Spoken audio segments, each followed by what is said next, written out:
بسم اللہ الرحمن الرحیم۔ نبی کریم علیہ الصلاۃ والسلام پر جب اللہ تعالیٰ کی طرف سے پہلی وحی اتری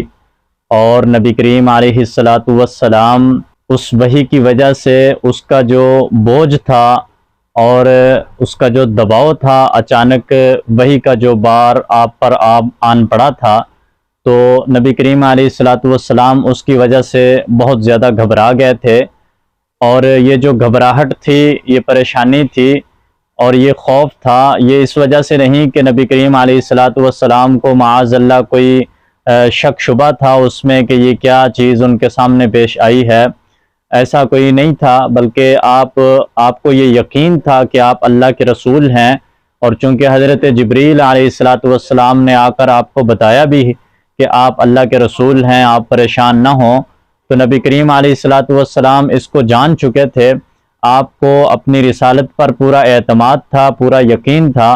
لیکن چونکہ جب یہ انسانی فطرت ہے کہ جب بڑی کوئی چیز اچانک سامنے آ جاتی ہے تو انسان اس سے خوف زدہ ہو جاتا ہے، اس کی طبیعت میں خوف پیدا ہوتا ہے اور پریشانی ہوتی ہے۔ جیسے کہ حضرت موسیٰ علیہ السلام کے بارے میں بھی اللہ تعالیٰ نے یہ ارشاد فرمایا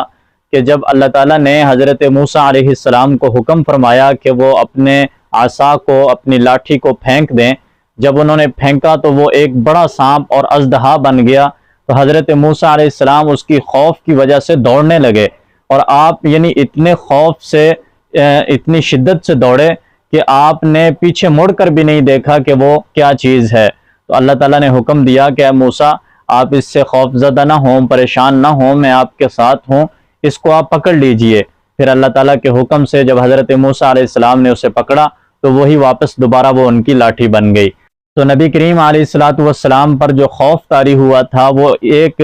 طبیعت انسانی کی وجہ سے، آپ کی طبیعت میں اچانک سامنے جو فرشتہ آیا، چونکہ پہلے آپ فرشتے سے کبھی نہیں ملے تھے، کبھی فرشتوں سے ملاقات نہیں ہوئی تھی، اور اچانک ایک نئی مخلوق کے ساتھ ملاقات کرنا، تو فرشتوں کے ساتھ چونکہ انسیت بھی نہیں تھی، اس لیے نبی کریم علیہ الصلاۃ والسلام کی طبیعت میں گراں ہوئی اور آپ پر ایک بوجھ سا محسوس ہوا، پریشانی ہوئی۔ اور ویسے بھی وہی جو تھی وہ ایک ایسی کیفیت تھی کہ اس کی وجہ سے طبیعت پر بہت زیادہ بوجھ پڑتا تھا، اور ظاہری طور پر بھی جسم پر ایک بوجھ اور تکلیف محسوس ہوتی تھی، جس کی وجہ سے نبی کریم علیہ الصلاۃ والسلام کو پریشانی ہوئی۔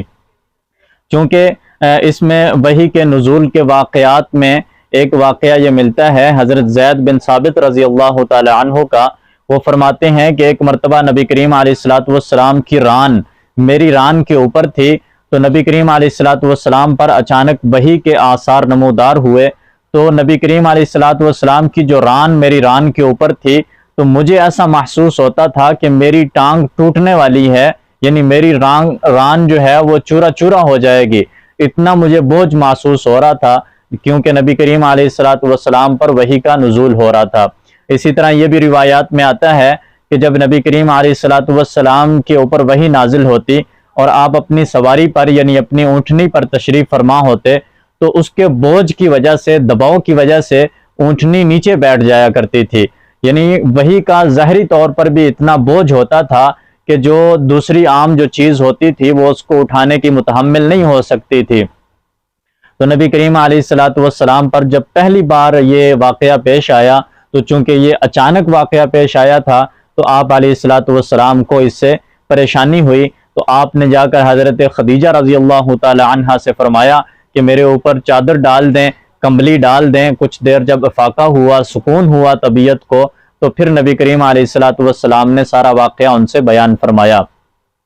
پھر دوسرے بات یہ ہے کہ حضرت نبی کریم علیہ الصلاۃ والسلام نے جب اپنی تمام کیفیت کو اور اپنے پورے واقعہ کو حضرت خدیجہ رضی اللہ تعالی عنہا کے سامنے بیان کیا، تو انہوں نے آپ کو تسلی دی اور آپ کی صفات کو، اوصاف کو بیان کیا کہ تاکہ آپ کے دل کو سکون ہو جائے اور آپ پر جو پریشانی کا عالم ہے وہ ختم ہو جائے۔ اس میں یہ ہے کہ جب آدمی پر کوئی بھی پریشانی ہو، جب بھی کوئی مسئلہ ہو، اور اگر اس کے گھر والے دیندار ہیں تو سب سے پہلے اپنے گھر والوں کو جا کر بتائے، تاکہ وہ اس کے ساتھ اس کے معاون بن سکیں اور اس کو اس کام میں، اس پریشانی میں تسلی دے سکیں۔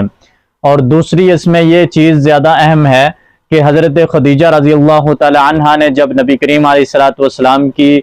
پریشانی دیکھی، آپ کے اوصاف بیان کیے، آپ کو تسلی دی، تو اس کے بعد پھر اپنے چچا زاد بھائی کے پاس ان کو لے کر گئیں جو کہ تورات کے اور انجیل کے عالم تھے، اور ان سے جا کر سارا واقعہ بیان کیا، اور انہوں نے بھی پھر نبی کریم علیہ الصلوۃ والسلام کو تسلی دی۔ تو اس سے یہ ثابت ہوتا ہے کہ زندگی میں دینی معاملات میں یا دنیاوی معاملات میں جب کوئی پریشانی لاحق ہو تو بڑے جو علماء ہوتے ہیں، علماء ربانیین ہوتے ہیں، یعنی صحیح اللہ والے لوگ ہوتے ہیں، ان کے پاس جا کر مشورہ کرنا چاہیے اور اپنی پریشانی کو بیان کرنا چاہیے، تاکہ وہ شریعت کے راستے پر چلتے ہوئے صحیح اس کی رہنمائی کر سکیں، اپنے علم کی روشنی میں صحیح طور پر اس کی رہنمائی کر سکیں اور اس پریشانی کا کوئی شرعی طور پر حل بتا سکیں۔ تو کوشش کرنی چاہیے کہ جب کوئی اہم معاملہ پیش آئے تو علماء کے ساتھ اس میں مشورہ کرنا چاہیے۔ اور پھر یہ کہ نبی کریم علیہ الصلوۃ والسلام کے جو اوصاف آپ کی بیوی حضرت خدیجہ رضی اللہ تعالی عنہا نے بیان کیے تھے اور آپ کو تسلی دی تھی کہ آپ بڑے مہمان نواز ہیں، اللہ تعالیٰ کبھی بھی آپ کو ضائع نہیں کریں گے، اور پھر جا کر علماء سے آپ کے بارے میں وہ واقعہ بیان کر کے آپ کے بارے میں جو انہوں نے پوچھا اور وضاحت طلب کی، یہ اس وجہ سے نہیں تھا کہ معاذ اللہ حضرت خدیجہ رضی اللہ تعالی عنہا کو بھی یقین نہیں تھا آپ کی نبوت پر، بلکہ وہ تو انہوں نے آپ سے نکاح ہی اس وجہ سے کیا تھا کہ انہوں نے آپ کی جو علامات دیکھی تھیں اور اپنے چچا زاد بھائی سے جو آپ کی صفات کے بارے میں سنا تھا کہ یہ نبی آخر الزمان صلی اللہ علیہ وسلم کی صفات ہیں، تو اسی وجہ سے انہوں نے آپ سے نکاح کیا تھا۔ اور جب انہوں نے یہ واقعہ سنا کہ فرشتہ آیا ہے اور وہ نبی کریم علیہ الصلوۃ والسلام سے اس نے ملاقات کی ہے، تو وہ اس سے اور بھی زیادہ خوش ہوئیں اور مطمئن ہو گئیں کہ اب تو واقعی یہ یقین ہو گیا کہ نبی کریم علیہ الصلوۃ والسلام ہی اللہ کے آخری رسول ہیں، اور ان کے دل میں بڑی خوشی اور مسرت تھی۔ لیکن یہ آپ کی تسلی کے لیے انہوں نے اپنے چچا زاد بھائی سے جا کر پوچھا تاکہ نبی کریم علیہ الصلوۃ والسلام کو جو پریشانی کا عالم ہے وہ ختم ہو جائے اور آپ کے دل کو اس سے کچھ اطمینان ہو اور سکون حاصل ہو۔ تو نبی کریم علیہ الصلوۃ والسلام پر جب پہلی وحی نازل ہوئی تو اس کے بعد پھر کچھ عرصہ تک نبی کریم علیہ الصلوۃ والسلام پر وحی کی جو آمد تھی وہ روک دی گئی۔ تو نبی کریم علیہ الصلوۃ والسلام نے وحی کے اندر جو لذت محسوس کی تھی، یعنی اس وقت آپ نے جو لطف اٹھایا تھا اور اس سے جو لذت ہوئی تھی وہ آپ کو بار بار یاد آتی تھی، اور نبی کریم علیہ الصلوۃ والسلام پہاڑی پر چڑھتے اور کبھی کبھی اس کے نہ آنے کی وجہ سے، یعنی انتظار کی وجہ سے اتنے زیادہ آپ غمگین ہوتے کہ آپ کوشش کرتے کہ اپنے آپ کو پہاڑی سے گرا دیں، تو فوراً حضرت جبریل علیہ السلام حاضر ہوتے اور عرض کرتے کہ اللہ کے رسول، آپ اللہ کے آخری رسول ہیں، آپ کو اللہ تعالیٰ نے نبوت کا اور رسالت کا تاج آپ کے سر پر سجایا ہے، بلکہ ختم نبوت کا تاج بھی آپ کے سر پر اللہ تعالیٰ نے سجا دیا ہے، تو آپ اللہ کے سچے رسول ہیں۔ جب حضرت جبریل علیہ السلام آپ کو تسلی دیا کرتے تو پھر آپ کو سکون ہوتا اور اطمینان ہو جاتا۔